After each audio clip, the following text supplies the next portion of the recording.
ওনার motivational স্পিকারগুলা মানুষে পছন্দ করে, যুবকরা গ্রহণ করে। কিন্তু সাইদি সাহেব মডেল একটা, একমাত্র পৃথিবীতে সাইদি সাহেব কোরআনকে কোরআন দিয়ে তাফসির করছে মুখ দিয়া। তাফসিরের লেখক আছে সারা পৃথিবীতে বড় বড়, কিন্তু মুখিক তাফসির সাইদি সাহেবের মতো কেউ করছে আমার জানা নেই।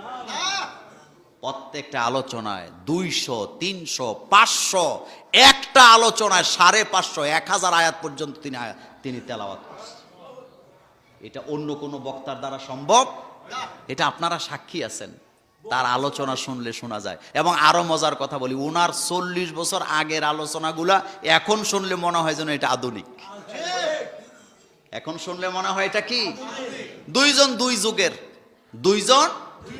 যুগের, দুইজনের কোয়ালিটি দুই, একজনের সাথে আরেকজনকে মিলাবার চেষ্টা করবেন না। আল্লাহ পাক তাদেরকে সম্মানিত করুক, আমরা বলি আমিন।